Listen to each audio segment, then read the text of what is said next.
Rupert Murdoch said something very interesting. Oh. So he tweeted out, "Why is Jewish-owned press so consistently anti-Israel in every crisis?"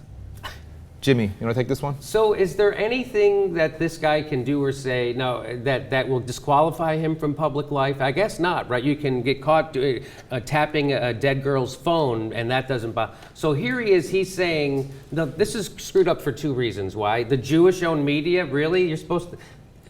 How does he get away with that? A. B, that implies that journalists and reporters are supposed to reflect in their reporting the views of their owner. That's not what journalism is supposed to. So what he's doing is actually saying, my idea of journalism is backwards. And that's why Fox is backwards.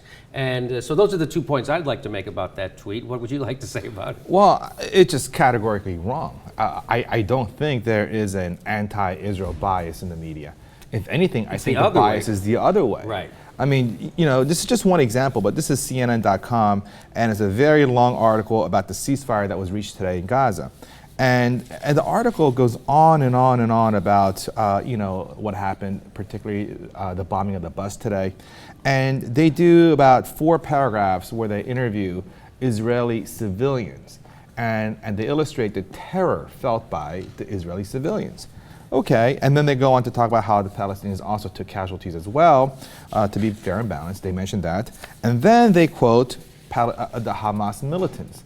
So on the one hand, you have Israeli civilians talking about how they want peace and they're very sad that the Palestinians are attacking Israeli civilians. And then right underneath that paragraph, they devote several sentences from Hamas militants talking about opening up the gates of hell, destroying Israel. The most... So it kind of couches it as if these are the bad guys to be afraid of. These are the terrorists. Exactly. So any casual reader with that critically looking at this would think, oh my God, poor Israelis, they're the victims here, and the bad guys are Hamas and the Palestinians. I mean, that's the only reading you can get from this. Right. So they say, well, we have a right to... Israel has a right to defend itself. Hamas is launching rockets from Gaza. So, but at the same time, the reason why they're launching those rockets, ineffective strategy, but it's because they're being occupied by the Israelis, right? And they want their own state. So it's not like out of nowhere they just wake up, let's start bombing Israel.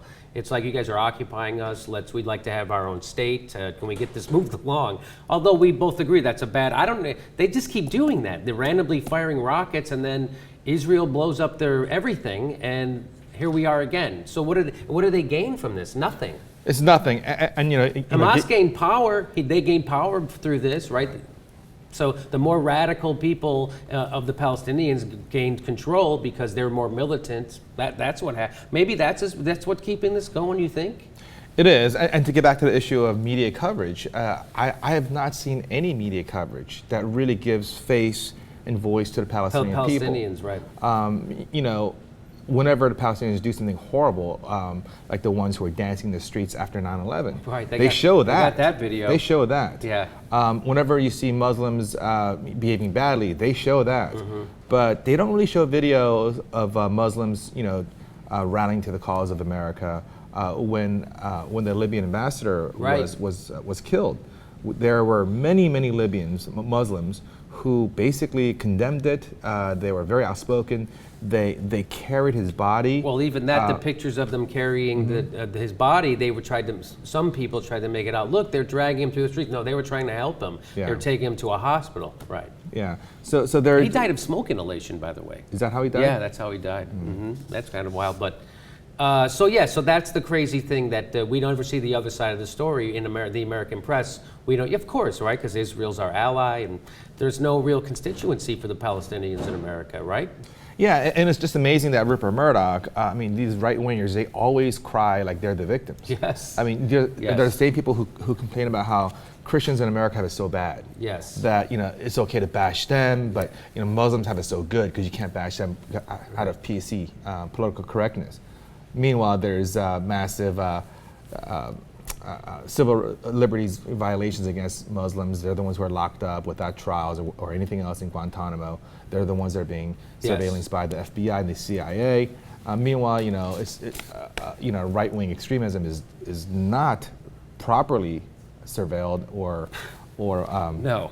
investigated by our government. In fact, there's only one person in Homeland Security that's overseeing the right-wing militias. Oh, really? Yeah, just one. So they got a nice task force of one. Yeah. Well, you know the thing that's even more interesting about the Rupert Murdoch's tweet, what he's actually saying is Israel can't get a break from the Jew-run media. That's what he's saying. It's I mean, he literally said that. Yeah. I mean, I just twisted it a little, but that's funny. When is the Jew-run media going to give Israel a fair shake? That's like almost a joke. But he's saying it with a straight face. That's how crazy. Now you know. I mean, that's why you can say crazy things like that with a straight face all the time.